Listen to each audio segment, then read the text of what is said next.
Praise the lord. దేవుని పరిశుద్ధ నామమునకు మహిమ కలుగునుగాక.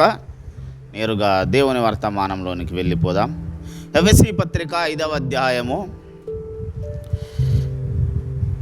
16వ వచనము.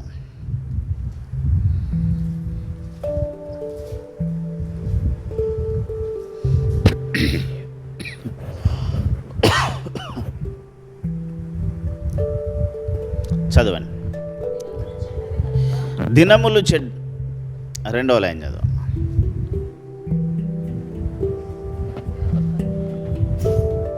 పదహారు.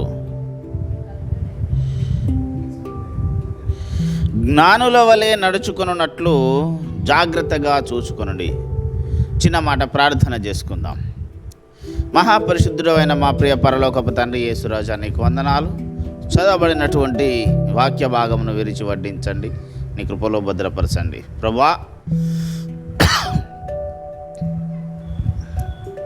నువ్వు నాతో మా అందరితో మాట్లాడి వినగలిగిన చెవులను, గ్రహించగలిగిన మనస్సును మాకు దయచేయమని యేసునామమున ప్రార్థించి వేడుకుంటున్నాము తండ్రి.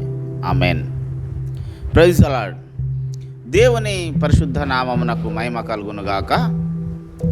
చదవబడినటువంటి వాక్య భాగంలో చెప్పబడుతున్నటువంటి మాట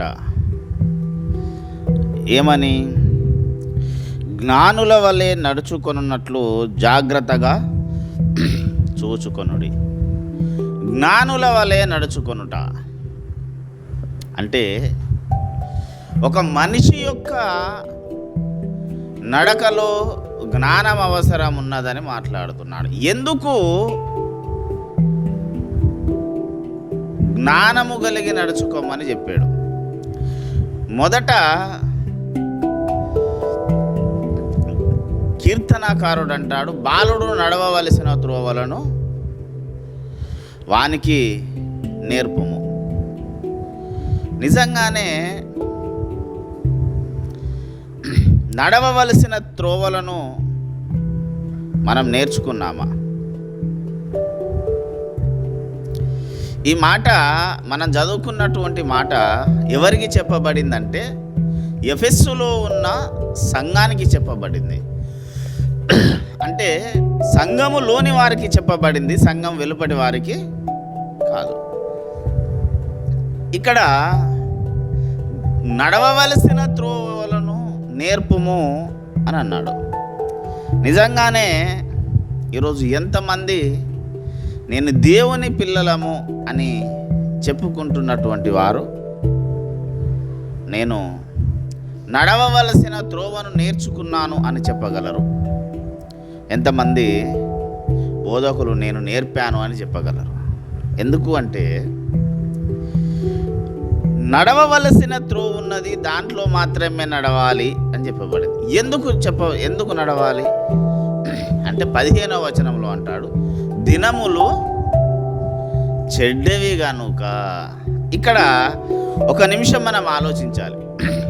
దినములు చెడ్డవి. దినములు అంటే రోజులు. ఆదికాండం 1వ అధ్యాయంలో ఈ ఒకరోజు రెండో రోజు ఇదంతా చేసిన తర్వాత ఉదయమును పగలను రాత్రిని చేసిన తర్వాత దేవుడు ఏమన్నాడట? ఇది మంచిది అని దేవుడు ఎంచాడు. ఏది మంచిది? దేవుడు చేసినటువంటి ఒక రోజు మంచిది. దేవుడు చేసినటువంటి ఒక దినము మంచిది. ఈ మంచిదైనటువంటి దినమును అపోస్తలుడైనటువంటి పౌలు ఏమంటున్నాడు? చెడ్డది. ఎందుకు? ఒక దేవుడు మంచిగా చేసిన దాన్ని ఒక అపోస్తలుడు చెడ్డది అని మాట్లాడాడు. కారణం ఏంటి? ఎందుకు చెడ్డది అనాల్సిన అవసరం వచ్చింది? నిజంగానే దేవుడు చేసిన సృష్టిలో చెడ్డ రోజులు ఉన్నాయా? మామూలుగా మన సమాజంలో చెడ్డ రోజులు లేవా? ఉంటాయా? ఉంటాయి. మన మధ్యలో ఉన్నాయి. దేవుని సృష్టిలో లేవు, కానీ మన మధ్యలో ఉన్నాయి. ఎవరు చేశారు ఇవి? ఇప్పుడు ఫర్ ఎగ్జాంపుల్, దేవుడు చేసిన సృష్టిలో ఎన్ని రోజులు ఉన్నాయి? ఆదివారం, సోమవారం, మంగళవారం, బుధవారం, గురువారం, శుక్రవారం, శనివారం, మళ్ళీ రిటర్న్. ఈ రోజుల్లో చెడ్డదని చెప్పబడ్డ రోజు ఏదన్నా చెప్పండి సరదాగా. మంగళవారం. ఎందుకంటే మంగళవారానికి పాపం అనేక అపప్రదులు ఉన్నవి. ఏమని? మంగళవారం మంచిది కాదని. మీకు ఒక జోక్ చెప్తాను. జోక్ కాదు, మన ప్రాంతాల్లో ఉన్నటువంటి ఒక ఆచారం అది. మంగళవారం ఎవడన్నా ఒకరు చచ్చిపోయాడు అనుకుందాం, ఏం చేస్తారో తెలుసా? ఏం చేస్తారు? ఆ మంగళవారం చచ్చిపోయినోని మంగళవారం సమాధి చేయాల్సి వచ్చినా, బుధవారం సమాధి చేయాల్సి వచ్చిన, ఇంకా 10 రోజులకు సమాధి చేయాల్సి వచ్చిన, వాడు చచ్చిపోయింది ఏం వారం? మంగళవారం. కనుక ఏం చేయాలి? వాని పాడెకు ఒక కోన్ని కట్టేయాలి, ఒక నల్ల కోన్ని కట్టేయాలి. ఇది ఆచారం. ఈ నల్ల కోన్ని ఏం చేయాలి అంటే ఆ సమాధిలో వేసి ఇంతో పాటు కప్పెట్టేయాలి. నల్ల కోడి దొరకలేదు, ఏదో కోడిని అయితే కట్టేయాలి. ఇంకొక ఏరియాలో నేను ఆచారం చూసిన ఏంటంటే, ఆ కోడిని వీన్ని పాడే మోసుకొచ్చినటువంటి ఎదురుంగున్న తోల పడేయాలి. పడేస్తే ఆ కోడి ఎటు పోతే వీని ఆత్మ కూడా అటే పోతుంది. కనుక ఏం చేసేటోళ్ళు అంటే, ఇది ఆచారం. నేను చూసిన ఒక క్రైస్తవ సమాధి, నేను చేసిన సమాధిలో నాతోటి ఆ ఊరి పెద్దలు గొడవ పెట్టుకొని చేపించినటువంటి ఆచారం చెప్తున్నాను. నేను చూసినవి కొన్ని, ఇది నేను నా జీవితంలో జరిగింది. వేరే ఒక 10 కిలోమీటర్ల దూరం పోయి ఒక కోడిని కొనుకొచ్చి దాన్ని గట్టి సమాధి పెట్ట మూలకు గట్టి ఓ మొలగొట్టి దాన్ని తలిగేసి దాన్ని ఇసిరెత్తే అటే పోవాలి. ఇది బైబిల్ గ్రంథం లేడ కనబడ్డదండి? ఐడియా ఉందా? ఉంది లేదా? అది వదిలేస్తే అది తిరుక్కుంటూనే ఉండాలి బ్రతికినంత కాలం అని లేదా? ఉంది. యాగం దగ్గర. అయితే ఇవన్నీ సంఘంలోనికి ఎలాగొచ్చినాయి? దేవుడు చేసిన సృష్టి మంచిదైనప్పుడు ఒక దినము చెడ్డది, ఒక గడియ చెడ్డది. ఈరోజు పెళ్ళిళ్ళు చేయాలంటే క్రైస్తవులు అయ్యగారులను అడుగుతారు. అవునా కాదా? అమ్మాయి ఏదన్నా పిల్లలు పుట్టడానికి అంటే ఈ టైంలోనే డెలివరీ కావాలి, అవసరమైతే దాని కొరకు. అరే మేము నార్మల్ డెలివరీ అయితే అంటే అవసరం లేదు సార్, మాకు ఈ టైంలో పుట్టాలి కానీ ఈ టైంలో మీరు సర్జరీ చేయండి అంటే, దేవుడు చేసిన సృష్టిలో ఒక వింత ఆచారం వచ్చి చేరింది. ఎందుకు వచ్చింది? దినములు చెడ్డవి. ఏం చెడ్డ దినములు వచ్చాయి? ఎందుకు వచ్చాయి చెడ్డ దినములు? ఎవడు చేశాడు? అసలు ఈ సృష్టి ఎవరిది? ఎవరు చేశారు ఈ సృష్టిని? జాగ్రత్తగా వినాలి, లేకుంటే రేపటి నుంచి మళ్ళీ సైతాన్ భక్తులం అవుతాం మిస్ అయితే. ఈ సృష్టి ఎవరిది? ఎవరి అధికారంలో ఉన్నది? ఈ సృష్టి ఎవరు చేశారు? ఎవడు పరిపాలిస్తుండు? చేసింది ఒకరు, పరిపాలిస్తుంది ఇంకొకరు. కష్టపడి నా పిల్లల కొరకు నివాసయోగ్యమైన దాన్ని అన్ని రకాలుగా క్రియేట్ చేసి పెట్టింది దేవుడు. దీని మీద ఆరాంసే చేరేసుకొని కూర్చుండి రూల్ చేస్తుంది సాతాను. ఇక్కడ ఒక చిన్న విషయం మాట్లాడతాను. మనిషిని తయారు చేసింది ఎవరు? నేను పుట్టినా, అన్న పుట్టినా, ఈ అమ్మగారు పుట్టినా, ఆ అమ్మగారు పుట్టినా, ఎవరు పుట్టినా కూడా దీని వెనుక మూలం ఎవరు? దేవుడు. ఎవరు పరిపాలిస్తున్నారు మనల్ని? ఇది లాజిక్ కాదా? భూమిని అంటే సాతాను పాలిస్తున్నాడు, బైబిలే చెప్పింది, లోకాధికారి అని చెప్పింది. మరి మన మీద అధికారి ఎవడు?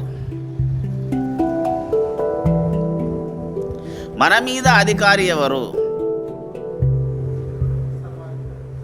కాదా? మనం పాట పాడతాంగా, నీవేనా సర్వాధికారి. నిజంగా మనిషి మీద సర్వాధికారం దేవుడికి ఉందా?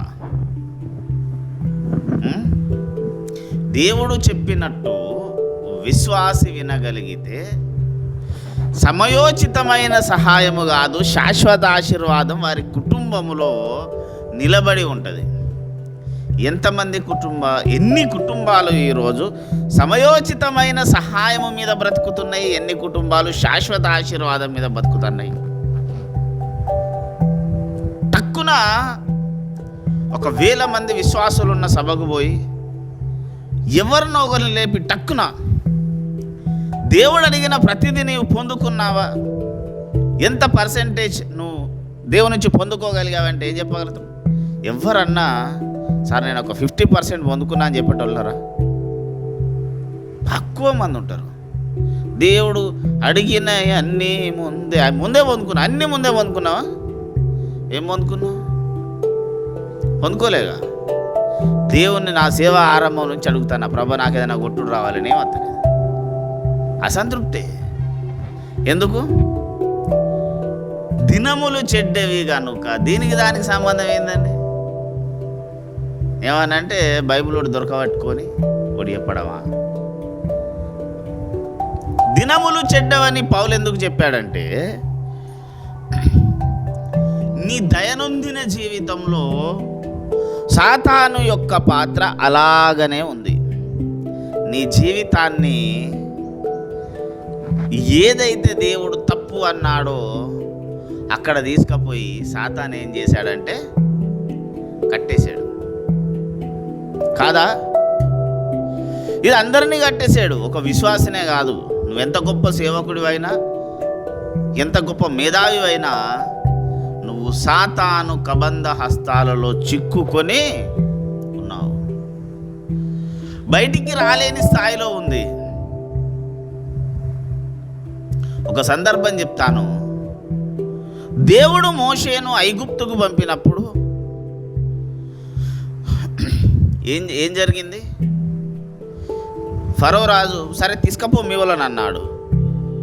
అనలే. ఏం చేసిండు? అసలు ఐగుప్తులో నుంచి ఇశ్రాయేలీలను తీసుకురావాలనేటటువంటి దానికి మెయిన్ కారణం ఏంటి? ఈరోజు మన విశ్వాస యాత్ర చాలా గొప్పది కదా. పూర్వము మనకు ముంగుర్తుగా ఉంచిన చరిత్రలలోని దాచబడ్డ మర్మము కొంతుంటుంది. మనకు చెప్పబడ్డది కొంతుంటే దాచబడ్డది మరికొంతుంటుంది. చెప్పబడ్డది అందరికీ తెలుసు. మోసే పోయాడు, పాముని చేశాడు, కప్పలను చేశాడు, రక్తాన్ని చేశాడు, పట్టుకొచ్చాడు, ఎర్ర సముద్రం పాయలు చేసిండు. అసలు ఎందుకు రావాలి?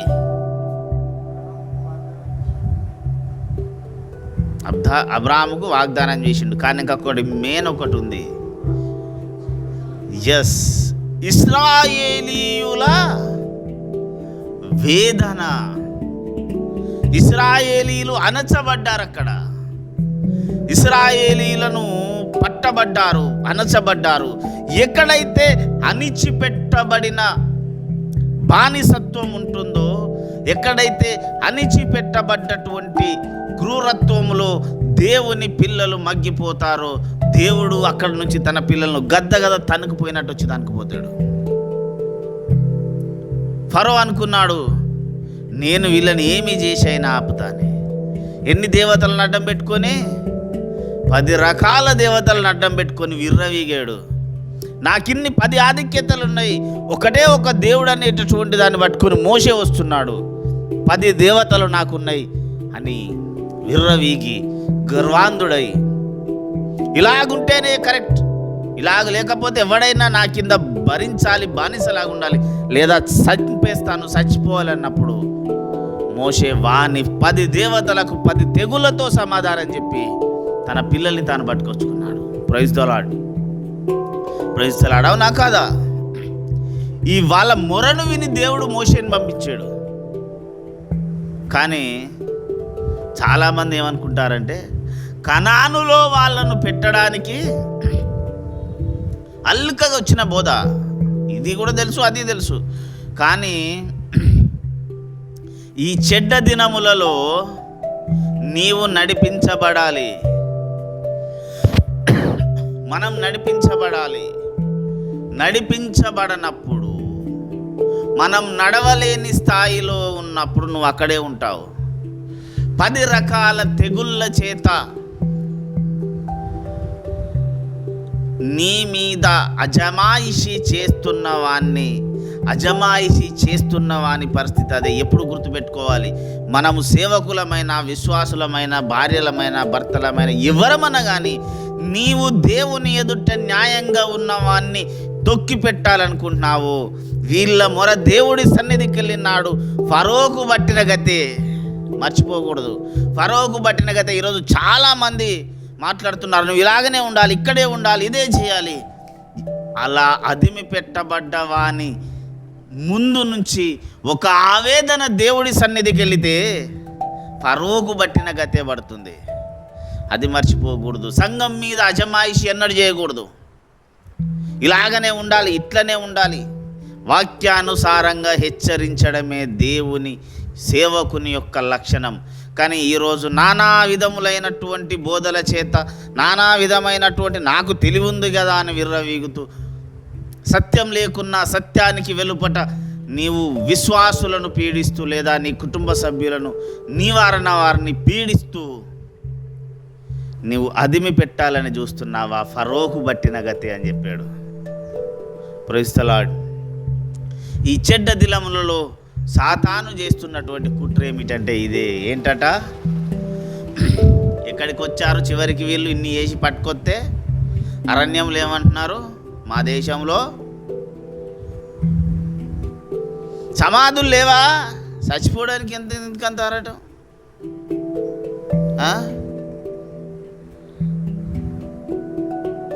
అన్నారా లేదా ఈ మాట? వీళ్ళ దేశం ఏదండి కాదా? ఆడ సమాధులు లేవా? ఒక విషయం ఏనండి, ఒకడు నౌకరీ చేయడానికి సౌదీ అరేబియా పోయి చచ్చిపోయాడు. ఆయన శవాన్ని ఏడ దహనం చేస్తారు?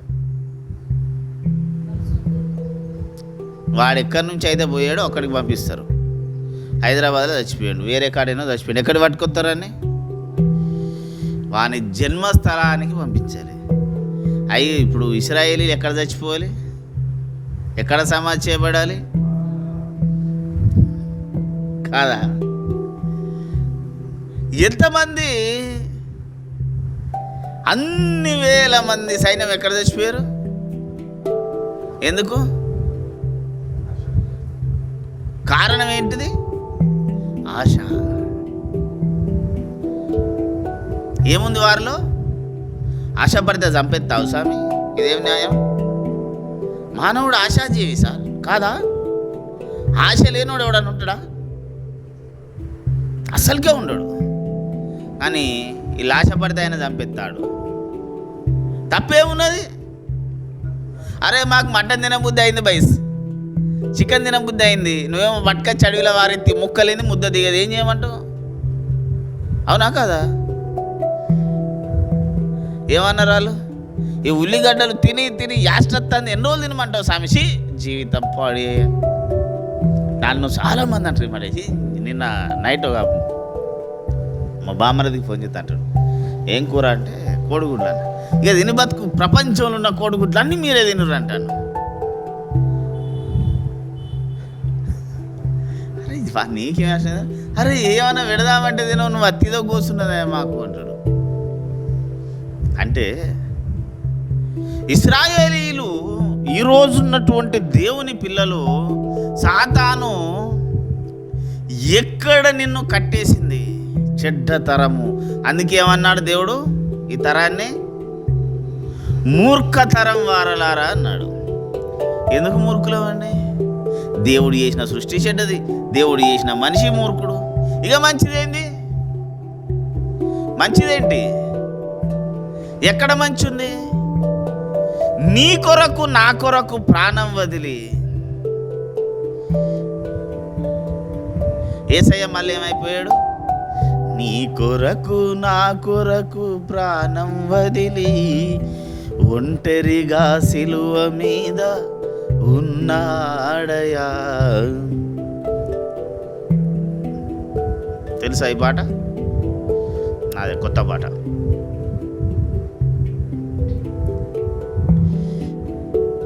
చరణాలు అవి ఉంటాయి కానీ బుక్ లేదు, మంచిగా ఉంటుంది. ఎలా ఉంటుందంటే, మన కోరికలు ఆశలు అన్నీ తీర్చబడి శ్రమ రాగానే వదిలేసి వెళ్ళిపోయినాము. ఎవరి అవసరాలు ఎందుకు తీర్చబడ్డాయో ఎవరికైనా గుర్తెరిగారా? ఈరోజు మూర్ఖతరం వారలారా అనేటటువంటి మాట ఎందుకంటున్నాడు దేవుడు? ఆశపడ్డామని ఇశ్రాయేలీయులను చంపేయవలసిన అవసరం ఏమొచ్చింది? కారణం ఏంటో తెలుసా? వీళ్ళది ఆశ కాదు. ఏంటిది? ఎందుకు ఇయ్యవు అనేటటువంటి గర్వము. అది తప్ప? ఎందుకు ఇయ్యవా నువ్వు మాకు మాంసము? అడుగుతున్నావు, ఆకలైంది, తినాలనిపించింది, ఎందుకు ఇయ్యవు? ఇట్లా కొట్లాడడం తప్ప. ఇదే పట్టుకొచ్చి ఫిలిప్పీ పత్రికలు ఏమంటాడు? మీరు వారసులు కావాలన్నాడు. కాదా? పిల్లలైతే కాదు, వారసులు కావాలన్నాడు. వారసుడు అంటాడు పక్కింటోడు వచ్చినట్టు, అంకుల్ నాకు ఒక చాక్లెట్ ఇవ్వని అడుగుతాడు. ఎందుకు ఇవ్వవు? కాదా? ఒక కొడుకు కొట్లాటకు పక్కింటోని కొట్లాటకు తండ్రి మీద తేడా ఉంటుందా? ఉండదా? కొట్లాడమని నువ్వే చెప్తావు. ఆడ మాకు ఏం లేవని పట్టుకొచ్చినావని వాళ్ళు అడిగినందుకు అలా చంపేస్తావు. ఇదేం ప్రేమ స్వామి?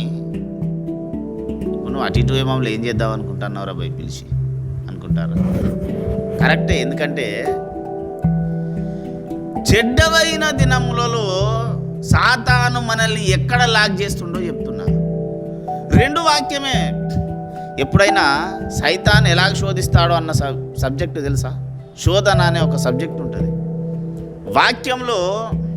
క్రిస్టియానిటీ, ఒక సేవకుడు వాక్యం చెప్పాలంటే వానికి 4 తెలిసి ఉండాలి: భౌగోళికం, హిస్టరీ, నేషనాలిటీ అండ్ క్రిస్టియానిటీ. ఈ 4 పాదాల మీద, ఈ 4 అవగాహన కలిగి నువ్వు ప్రసంగం చేస్తే పక్కుని దూషించవు, లేకుంటే మత ఘర్షణలు అవుతాయి. కాదా?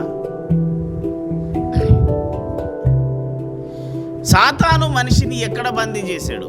దేన్ని బట్టి శోధిస్తాడండి? యేసయ్యను శోధించిన సందర్భం, భక్తులు శోధించిన సందర్భాలు ఉన్నాయి. వాక్యానికి బయట ఏమన్నా మాట్లాడాడేమన్నా? ఎన్నిసార్లు వచ్చిండు చెప్పండి దేవుడి దగ్గరికి? సాక్షాత్ యేసు ప్రభుల వారి దగ్గరికి. అదే ఎన్నిసార్లు వచ్చిండు? 40 రోజుల ఉపవాసానికి ముందు. ఇంకా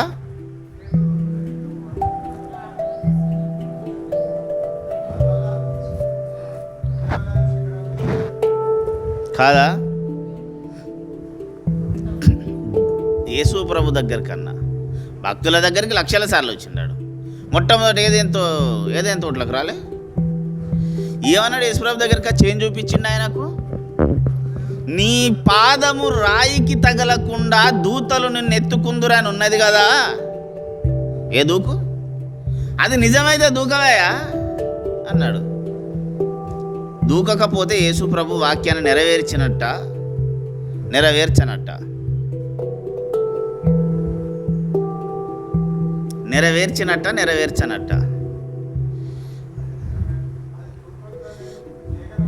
ఎందుకు అంటే దానికి సపోర్టింగ్గా ఇంకొక వాక్యం ఉంది: నీ ప్రభువు అయిన దేవుణ్ణి శోధించవద్దు. సమాధానం చెప్పాడు. సాతాను కూడా ఈ రోజున్నటువంటి యావత్ క్రైస్తవ సంఘాన్ని ఎలాగూ కట్టిపడేసిందంటే దేవుని వాక్యముతోనే. సైతాన్ వాక్యాన్ని వాడు ఏంటంటే వాడుతుంది, దానికి వాడద్దని రూల్ ఏమున్నది? దేవుని తరువాత అంత జ్ఞానవంతుడు ఎవడన్నా ఉన్నాడంటే సాతానే. మేము చాలా మేధావులం, పరమభక్తులం అని చెప్పుకుంటూ ఉన్నారు కదా, వీళ్ళందరికంటే తాతాడు తెలివిలా బహుమేధావి కాదా? నేను ఇందాకనే చిన్న లాజిక్ చెప్పాను ఏంటి, అరణ్యములో సమాధులు లేవా అని ఏడిచి అంత బాధ ఇశ్రాయేలీలకు నిజంగా వచ్చిందా? రాదా అండి? మనం ఏమనుకుంటామంటే అన్ని దేవుడు ఏనేమట్టి వీళ్ళకేం నొప్పి అయిందా అంటాం. కానీ 4 రోజులు అడవిలో నడువు తెలుస్తుంది. జర్రంతా గట్టిగా ఎండ కొడితేనే గొడుగు కావాలి, ఇది కావాలి. కొంచెం ఎక్కువ దూరం ప్రయాణం చేస్తే అలసిపోతున్నాం. వీళ్ళు ఎన్ని ఏళ్ళు నడిచారు? 40 సంవత్సరాలు. ఎవడన్నా ఆడ పుట్టిన పోరని సంకలు వేసుకొని వెళ్తే ఇక్కడికి వచ్చేసరికాడు ముసలోడయిండు. మనకు రోజుకో డ్రెస్ వేసుకున్నా తృప్తి లేదు. ఇది ఎన్నిసార్లు వేసుకున్నా మళ్ళీ వేసుకో అన్నా. ఆయనకి పుట్టినప్పటి నుంచి గది డ్రెస్. కోపం రాదా? ఇశ్రాయేలీయులు బట్టలు మార్చుకున్నారు అనేది ఏమన్నా ఉన్నదా? ఏమున్నది? అది పెరుగుతూనే ఉన్నది. ఆయనకి 2 నెలల వయసు అప్పుడైతే 40 ఏళ్ళ వయసు వచ్చేదాకా కూడా అది పెరుగుతూనే ఉన్నది. మరి ఆయనకి వాళ్ళ అమ్మ ఏం కట్టిందో ఆ రోజు ఏం వేసిందో తెలియదు. కానీ 40 ఏళ్ళు ఆయన శరీరం మీద, మనది శరీరం కర్రగానో తెల్లగానో ఉన్నట్టు ఆయన పే మీద ఉన్నది ఒకటే క్లాత్, అది పెరుగుకుంటూనే పోయింది. కోపం రాదా? అరే అరే లాజిక్ ఆలోచించాను స్వామి. మనకు వచ్చినప్పుడు ఇశ్రాయేలీయులకి ఇంద్ర వాళ్ళు మనుషులేగా, ఏమొచ్చింది? వచ్చింది. అందుకే వాళ్ళు అన్నారు సమాధులు లేవా స్వామి, ఎందుకు పట్టుకొస్తున్నావు మమ్మల్ని అని. అంటే మనిషిని, ఒక విశ్వాసిని సాతాను డైవర్ట్ చేసే మొట్టమొదటి ఆలోచన ఏంటి? ఏం చేస్తాడో తెలుసా? ప్రశ్నించే తత్వాన్ని తీసుకొస్తాడు. ఎవరిని ప్రశ్నించే తత్వం? దేవుణ్ణే. ఎందుకు ఇవ్వవు ప్రభు అంటే ఎందుకు ఇవ్వాలి? పనిపాట ఏం లేదా దేవునికి? కారణం ఏంటో తెలుసా? ఇశ్రాయేలీయులను అలాగెందుకు చేశాడంటే, నా పిల్లలందరినీ తీసుకుపోయి మంచి స్థాయిలో ఉంచుతాను. ఒక్కొక్కని జీవితం పట్ల దేవుడు ఒక్కొక్క ప్రణాళిక కలిగి ఉన్నాడు. ఈ ప్రణాళికలు చెడగొట్టాలంటే ఏం చేయాలంటే, నిన్ను ఒక్కొక్కరిని ఒక్కొక్క పరిస్థితి దగ్గర బ్లాక్ చేయాలి. చేసేసాడు. కౌరవ కుమారులు ఏమన్నారట? అది తెలియమంతుడా కాదా? భక్తులా కాదా? కౌరవ కుమారులు భక్తులే కదా. ఎందుకంటే కౌరవ కుమారులు దేవుడి చేత ప్రేరేపించబడి వాక్యాన్ని రాశారు. ఉన్న కౌరవ కుమారుల కీర్తనలు లేవా? అంత గొప్పోడు ఏమైండు? భూమి నెర్రవీడిచి వాడు వాని సమూహము మొత్తము. ఇవన్నీ గుర్తుపెట్టుకోవాలి పాయింట్స్. చివరిలో ఇవన్నీ కారణాలు ఎక్కడున్నాయో చెప్తాను. అంత్యకాలంలో ఇవి ఎందుకు అవసరమో చెప్తాను. కౌరవ కుమారుల సమాజము కూడా మింగబడింది. కానీ ఐగుప్తులో సమాధులు లేవన్న ఇశ్రాయేలీయులను నడిపించిన మోషే ఉన్నాడా? చచ్చిపోయాడా?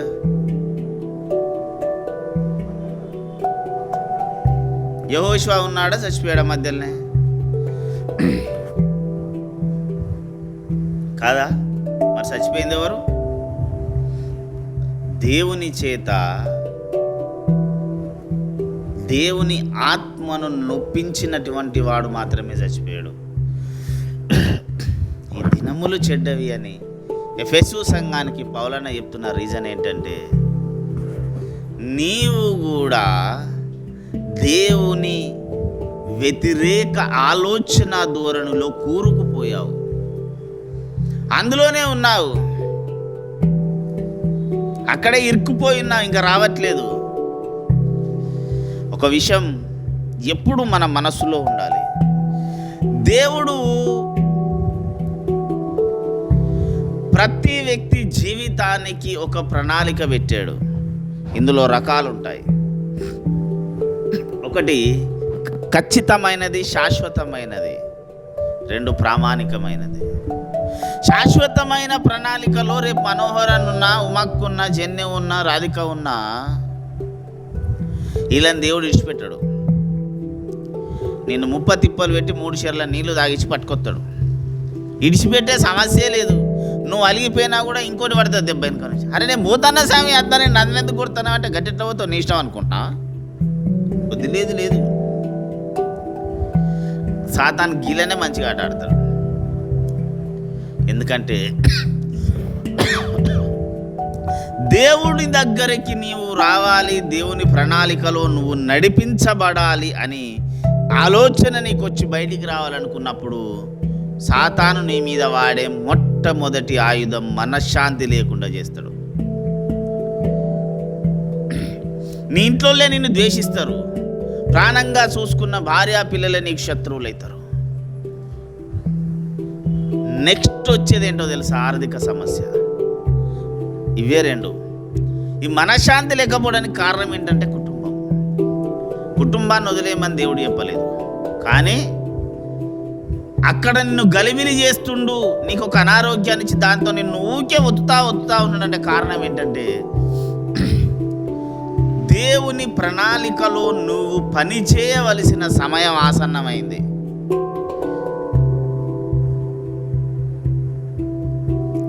ముప్పై 3.5 సంవత్సరాల దాకా యేసుప్రభు ఏం చేశాడండి తెలుసా? 30 సంవత్సరాల వయసు వచ్చేదాకా ఏం చేసిండు? మార్కు సువార్త చదవండి. ఆయన తన తండ్రి అయిన వానింట వడ్రంగి పని చేయుచుండని ఉంటుంది. బాలుడుగా ఉన్నప్పుడు తండ్రి సంరక్షణలో ఉన్నాడు. వాళ్ళ ఏం పని చేస్తాడు? వడ్రంగి పని ఉన్నది కదా. ఈడు వడ్లవాడి కుమారుడు కదా.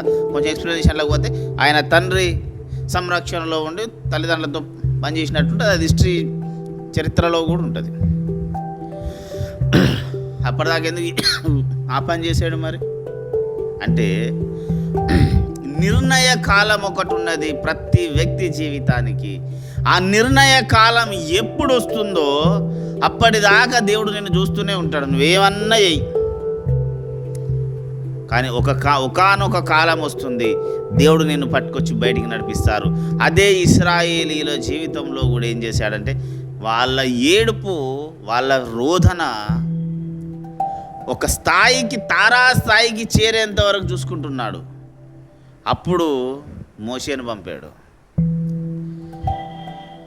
చెడ్డవైనటువంటి ఈ దినములలో ఈరోజు దేవుడు ప్రతి వ్యక్తి జీవితంలో ఒక ప్రత్యేక ప్రణాళికను కలిగి ఒక కొత్త ఒరవడిని లేపాడు. ఏంటంటే ప్రతి వ్యక్తికి సత్యం అందించబడాలి. సత్యం అందిందా? అందలేదా?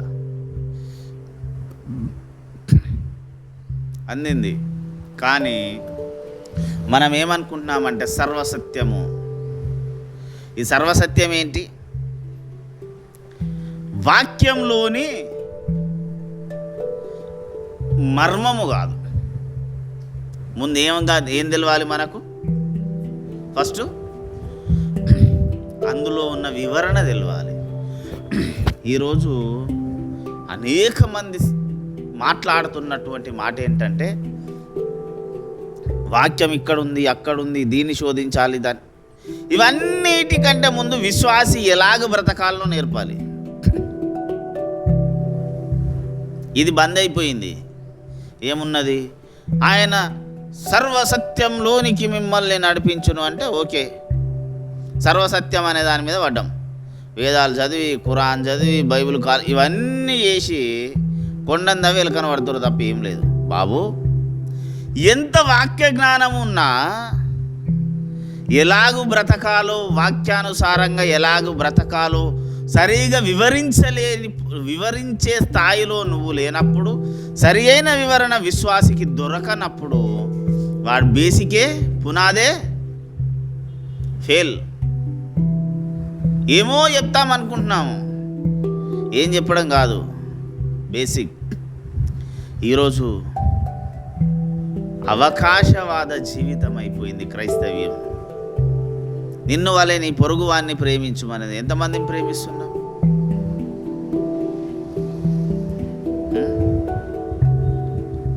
ప్రేమ ఉంది, ఎందుకు లేదు? ప్రేమ లేదా? అన్నీ ఉన్నాయి, కానీ దేవునితో బ్రతకాలనేటటువంటి ఛాయిస్ ఎక్కడ లేదు. ఒక్కనే మనిషి ఫీల్ అయ్యాడు. కొన్ని తర్వాత వివరణ చెప్తానన్నాను కదా. ఏంటి అంటే, చెడ్డ దినములు అని ఎందుకు చెప్పాడంటే, సత్యము ప్రకటించబడుతుంది, విశ్వాసి దైవ సన్నిధికి నడిపించబడుతున్నాడు. జాగ్రత్తగా వినాలి, చివరిలోకి వచ్చాం. సత్యము బయలుపరచబడుతుంది, విశ్వాసి దేవుడి సన్నిధికి నడిపించబడుతున్నాడు, సంఘ కార్యక్రమాల్లో ఉంటున్నాడు, కానీ దేవుని యొక్క ఏర్పాటులో ఉండడం లేదు, దేవునితో ఉండడం లేదు. దీన్ని చాలామంది వ్యతిరేకించవచ్చు, కానీ ఎందుకు ఉండట్లేదో చెప్తాను. సంఘానికి పోతున్నావు, ఆదివారం గుడికి పోవడం ఏమైంది? ఆచారం అయిపోయింది. ఎందుకు గుడికి పోవాలి ఆదివారం అంటే, ఆదివారం కదా సార్ దేవుని దినం కనుక గుడికి పోవాలి. ఇంకా కొంచెం ముందుకు వచ్చి అప్డేట్ అయిన వాళ్ళు ప్రభు బల్ల తీసుకోవడానికి పోవాలి. ఇంకా ఇవన్నీ చెప్తున్నావు. ఎన్నిసార్లు దేవుడి మందిరంలో ఉన్నప్పుడు దేవుని చేత హెచ్చరించబడ్డ దాన్ని నీ జీవితంలో పాటించావు? వాక్యానుసారమైనటువంటి జీవితాన్ని, సరి అయిన వాక్య వివరణను నువ్వు ఎన్నిసార్లు వినగలిగినావు? సాతాను నేర్పిస్తున్నటువంటి జీవితం ఈరోజు సంఘాల్లో పెట్టబడింది. స్వార్థము, అవకాశవాదం. గనుడుగా ఎంచబడాలనుకుంటున్నావు తప్ప దేవుని వారసుడిగా ఉండాలనుకోవట్లేదు. దేవుని వారసుడు ఎక్కడ? నువ్వు భూమి మీదనా? భూమి మీద తెలియదు నువ్వు వారసుడు అనేది. అది ఎవరికి తెలుస్తుంది అంటే ఇంకో ఆత్మాభిషిక్తునికే తెలుస్తుంది. కోరహు కుమారులు సత్యం దగ్గరికి, ఇది సత్యం అన్నప్పుడు అక్కడికి రానందుకు, దేవుని వ్యతిరేకించినందుకు మింగబడ్డారు. ఈరోజు అసత్యం అని తెలిసి, ఇక్కడ సత్యం లేదు, ఇక్కడ దేవుని యొక్క ఆత్మ పని చేయట్లేదు అని తెలిసి, కుయుక్తి చేత, మాటల కుయుక్తి చేత సంఘాలను, విశ్వాసాలను గలిబిలి చేస్తూ అక్కడనే అదిమి పెట్టి ఉంచుతున్నటువంటి వారి దగ్గర నుంచి వ్యక్తిగత ప్రేమ చేత బయటికి రాని విశ్వాసులు ఎంతోమంది ఉన్నారు. కారణం ఏంటో తెలుసా? అనేక విచిత్రమైన సమాధానాలు వస్తాయి. దేవుని కొరకు నువ్వు రానప్పుడు దేవుడు నిన్నెందుకు ఆశీర్వదించాలి? సత్యం కొరకు ఈ అంత్యకాలంలో దేవుడు చెప్తున్న మాట అంటే, వాక్యంగా నీవు ఆచరించని నాడు నీకు స్వస్థతను దేవుడు ఎందుకు ఇవ్వాలి? ఒకడు అసత్యమే చెప్తున్నాడు, అది వానికి తెలుసు. అసత్యములో బ్రతకడానికి ఇష్టపడుతున్నావంటే దేవుని ప్రేమ. అందుకే చెప్పాను, దేవునితో నీవు లేవు, సంఘానికి అంటుకట్టబడి ఉన్నావు, ఆచారానికి భక్తుడవై ఉన్నావు, కానీ దేవునికి వారసుడవై లేవు. ఈరోజు కావలసింది ఒక కాడను అంటుకట్టబడి కాదు, దేవునికి వారసుడనని చెప్పుకోగలిగినటువంటి ఆత్మస్థైర్యము కలిగినటువంటి జీవితం ఈరోజు కావాలి. ఎంతమందికి ఉంది? బయటికి రాలేని స్థాయి, బహిర్గతంగా దేవుణ్ణి ఒప్పుకోలేని స్థాయి. కుయుక్తులు కలిగి బ్రతుకుచున్నావా? ఆత్మశక్తి కలిగి బ్రతుకుచున్నావా? కుయుక్తులతో బ్రతికినటువంటి వాడు కోరహు సంబంధి. ఫరో సంబంధి.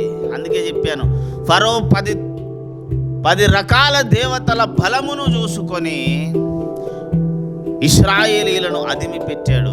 ఈరోజు నీకున్న వాక్యము అనేటటువంటి దాన్ని అడ్డం పెట్టుకొని, లేదా ఆచారాన్ని అడ్డం పెట్టుకొని విశ్వాసులను నువ్వెక్కడైతే నీకు అనుకూలంగా మార్చి వాడుకొని దేవునికి ఉపయోగకరమైన సాధనాలుగా చేయకుండా వాళ్ళని అదిమి పెడుతున్నావు, ఫరోకు పట్టిన గతే నీకు పట్టబోతుంది. అది ఎవడైనా కానీ, రేపు నేనైనా కానీ, ఒకే ఒకటి, దేవుని ఆత్మ నడిపింపు కలిగి ఉండాలి. సమస్తమును దేవుని కొరకు వదిలేసి సముద్రములో గడిపినటువంటి పౌలుకున్నటువంటి తెగింపు, పౌలులాగా దేవుడు నిన్ను సముద్రంలో వేయడు.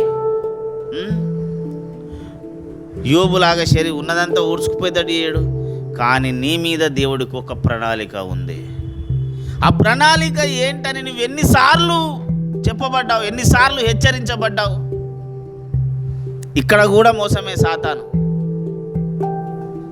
ఒకవేళ దేవుడు నిన్ను వాడుకోవాలనుకుంటే 30 మంది వచ్చి చెప్తారు ప్రవచనం, రేపు నువ్వు రేపటిలోగా నెల రోజుల్లో 100 రోజులు. బాబు, దేవుడు నీకు మాట్లాడాలనుకున్నప్పుడు నీ హృదయంలో ఒక పెను విప్లవం వస్తుంది.